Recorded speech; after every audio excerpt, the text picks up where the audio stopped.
देखिए, जैसे जैसे वक्त गुजरता गया कंक्रीट का जंगल ख़त्म हो गया। बात कर रही हूँ मैं मोनाल की, जहाँ इस वक्त मैं मौजूद हूँ, जहाँ एक बड़ा खूबसूरत सा एक पॉइंट होता था पब्लिक के लिए, लोग आते थे, एंजॉय करते थे, लेकिन सबसे ज़्यादा नुकसान था नेचर को। लेकिन बहरहाल आज यहाँ पर वो मलबा भी हटा दिया गया है मोनाल ला मुंटाना को ख़त्म करके। मेरे साथ बहरहाल वकील मौजूद हैं। वक्त ज़ाया किए बगैर मैं उमर गिलानी साहब के पास चलती हूँ, जो मोनाल से जुड़े केस में इन्वॉल्व रहे और वो अच्छे से इसको देखते रहे। उनसे बात करते हैं। उमर साहब, जब ये केस चल पड़ा तो इसके ऊपर तनकीद बड़ी की गई कि मोनाल के ऊपर क्यों अब ये क्या केस आ गया, कोर्ट में चला गया, लोगों ने बड़ा शोर मचाया, पब्लिक ने शोर किया, बहुत से लोग जो यहाँ पर स्पेशली एलीट क्लास आती थी उन्होंने शोर किया। तो आपको केस के स्टार्ट में बताइए कि किस तरह की आपको क्या सिचुएशन फेस करनी पड़ी? देखें, ये अल्हम्दुलिल्लाह ये नामुमकिनात में से था कि पाकिस्तान में अवाम की किसी ज़मीन के एक हिस्से पर कब्ज़ा हो, और कब्ज़ा भी किसी झुग्गी वाले ने नहीं, किसी खोखे वाले ने नहीं, बल्कि पाकिस्तान के सबसे बड़े रेस्टोरेंट ने किया हो, और उसको रियासत की तमाम जो मुख्तलिफ़ अशराफिया है उसकी पुष्टपनाही भी हासिल हो, लेकिन फिर वो जो है कब्ज़ा छुड़वा लिया जाए और जंगल को वापस अपने असल जो मकीन हैं, जानवर, चरिंद परिंद और कुदरत से प्यार करने वाले इंसान, उनको वापस कर दिया जाए। तो जिस वक्त ये मुकदमा शुरू हुआ, और ये बात बहुत कम लोगों को मालूम है, लोग ये कहते हैं कि मोनाल तो पता नहीं अरसे से है, आपने मुकदमा अभी आपको याद आया। हकीकत ये है कि ये मुकदमा 2015 में दायर हुआ था, और 2015 से मोनाल को ये मालूम था कि उनका ये कब्ज़ा पहाड़ियों पर ना गैर कानूनी है। लेकिन वो, जिस तरह आपको मालूम है हमारी अदालतों में ताख़ीर है, तारीख़ पे तारीख़ है, वो इसका फ़ायदा उठाते हुए 9 साल इस मुकदमे को घसीट गए। लेकिन बिल आखिर जस्टिस काज़ी फ़ायज़ ईसा, तारीख़ उनको इस हवाले से सुनहरी हरूफ में याद रखेगी कि उन्होंने तमाम तर मुश्किलात के बावजूद इस मुकदमे को अपने मंतकी अंजाम पे पहुँचाया। ये नई बात है मेरे लिए भी कि 2015 से ये शुरू हुआ। और जहाँ तक यहाँ पर आने वालों की बात है, तो इस एरिया के अतराफ़ में अच्छी खासी एक आबादी बसती है और बेचारी उसी आबादी की यहाँ तक रसाई नहीं होती थी। ऐसा ही है। मुझे मुझे ये बताइए, आप अपनी फैमिली के साथ यहाँ पर आए हैं, अपनी फैमिली का भी एक्सपीरियंस बताइए। आप थोड़ा पहले बता रहे थे। मैं अर्ज़ कर देता हूँ, मैं अल्हम्दुलिल्लाह इसी शहर का जमपल हूँ, और हमारा ख़ानदान का इस इस्लामाबाद शहर से जो रिश्ता है वो बहुत पुराना भी है और बड़ा कल्बी ताल्लुक़ है हमारा। हम इस शहर से मोहब्बत करते हैं, यही हमारे बुज़ुर्ग यहाँ दफ़न हैं। तो हम अपने बचपन से इस्लामाबाद के बहुत से लोगों की तरह दामने कोह का जो व्यू पॉइंट है वहाँ पे आते थे, और वहाँ पर आने के लिए आप मोटरसाइकिल पे भी आ सकते हैं, बस पे भी आ सकते हैं, गाड़ी पे भी आ सकते हैं, और कोई आपसे वहाँ पे दाखिले पे पैसे नहीं मांगता।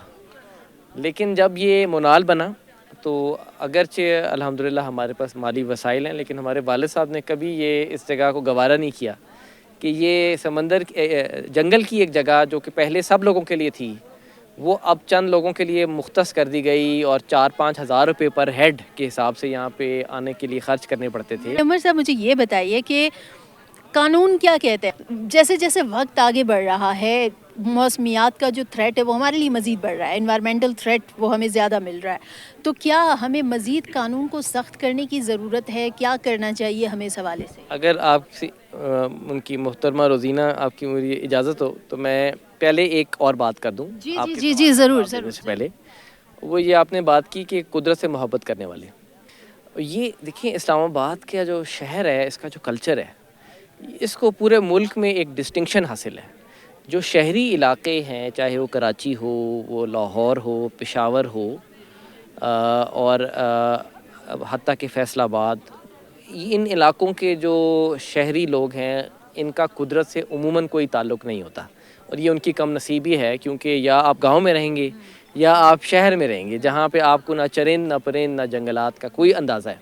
इस्लामाबाद की ये ख़ास एक बात है कि यहाँ के जो शहरी भी हैं, वो भी अपना वक्त का बहुत बड़ा हिस्सा जो है जंगलों में गुजार सकते हैं। उनको भी रात के वक्त अंधेरे से खौफ नहीं आता, झींगरों की आवाज़ उनके लिए मानूस है, और वो जानवरों को अगर अपने सामने से गुजरता हुआ देखें तो वो बुखला नहीं जाते शहरियों की तरह।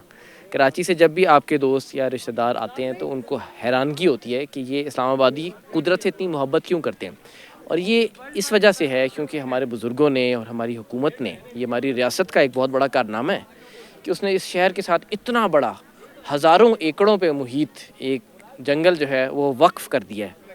یہ بڑی قیمتی زمین ہے اور اس پہ بڑے لوگوں کی نگاہیں تھیں، لیکن اس اب بھی ہے، اب بھی ہیں، لیکن اسلام آباد وائلڈ لائف بورڈ کو، سپریم کورٹ کو ہم کریڈٹ دیتے ہیں کہ انہوں نے اس وقف کو جو ہے واگزار کرایا اور عوام کے لیے کھول دیا۔ ٹھیک ہے، تو قانون کیا کہتا ہے؟ قانون مجھے بتائیے نا۔ صاحب کا بڑا خوبصورت شعر ہے، قدرت سے محبت کرنے والوں کے لیے، چونکہ یہ آج ہم پروگرام کر رہے ہیں۔ خدا اگر تجھے دل فطرت شناس دے، سکوت لالہ و گل سے کلام پیدا کر۔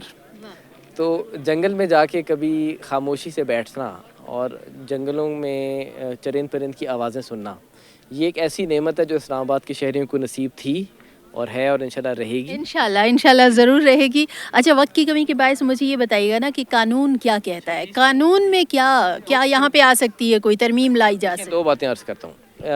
جو سپریم کورٹ نے منال اور لامونٹانا کو ختم کر کے اس جگہ کو بحال کرنے کا فیصلہ کیا ہے، اس کا انحصار اسلام آباد وائلڈ لائف آرڈیننس 1979 پر ہے۔ قاضی فائز عیسیٰ کے فیصلے میں نہ صرف یہ ہوا کہ منال کو ختم کیا گیا، بلکہ وہ جو ایکٹ تھا جو کہ پارلیمنٹ سے پاس ہونے کے بعد مسنگ ہو چکا تھا، ایکٹ کو بھی دوبارہ زندہ کیا گیا اور اس کو پروملگیٹ کیا گیا۔ تو وہ جو آرٹیکل شامل کیا گیا ماحولیات کے حوالے سے، جو ترمیم اس میں شامل کی، جو بھی آرٹیکل آ رہا ہے، تو وہ انوائرمنٹ کے لیے کتنا ایک حد تک افیکٹو ہے؟ کیونکہ ہمارے پاس قانون، جن سے بھی پوچھتے ہیں کہتے قانون ہے، عمل درآمد کا مسئلہ ہے۔ لیکن قانون پہلے بھی تھا، اب اور مضبوط ہو گیا ہے، لیکن جو چیز اصل میں اہم ہے وہ انسان ہے۔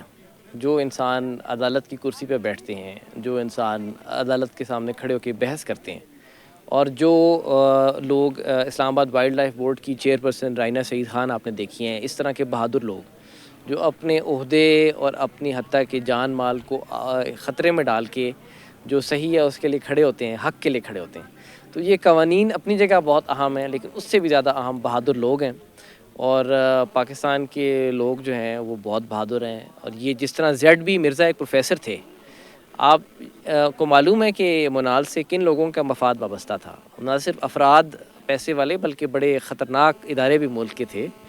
تو خطرناک اس سب کے باوجود زیڈ بی مرزا نے تنہا یہ مقدمہ لڑا۔ ٹھیک ہے، بہت بہت شکریہ عمر گیلانی صاحب۔ یہ تمام تر ملبہ صاف کر کے اس کے بعد یہاں پر ریسٹوریشن کی جائے گی، اور ریسٹوریشن کیسے ہوگی انہوں نے نیچے اس کا بتا دیا ہے۔ ایک جانب اوپر کی جو تصویر ہے، جو یہاں پر ہمیں پلان بتایا جا رہا ہے، اوپر وہ کنکریٹ کا جنگل جسے یہاں پر تعمیر کیا گیا تھا، اور نیچے وائلڈ لائف کا پلان ہے اسلام آباد وائلڈ لائف مینجمنٹ بورڈ کا، کہ وہ یہاں پر اس طرح کا پلان بنائیں گے جس میں یہاں پر ان کا آفس ہوگا، WWF کا بھی ان کے ساتھ کمبائن ایک آفس بنایا جائے گا جہاں پر وزٹرز انفارمیشن لے سکتے ہیں اور وہ یہاں پر وزٹ کر سکیں گے۔ اس کے علاوہ یہاں پر پبلک کے لیے جو ہے ایک وزٹر انفارمیشن سینٹر کے علاوہ یہاں پر واش رومز بھی بنائے جائیں گے، پارکنگ ایریا ہوگا، پکنک ایریا ہوگا، ویو پوائنٹ بنایا جائے گا، اور اس کا نام اب منال چونکہ ختم ہو چکا، اب نیا نام اس کو دیا جا چکا ہے۔ نیا نام ہے اس کا مارگلا ویو، اور یہ مارگلا ویو اس کے بارے میں یہاں پر آج چیئر پرسن رائنا سعید نے یہی کہا کہ جلد از جلد اس کا کام مکمل کریں گے تاکہ عام پبلک کے لیے اس کو جلد بحال کیا جائے اور وہ آئیں اور وہ قدرت کے اس خوبصورت ماحول میں بیٹھ کے لطف اندوز ہوں۔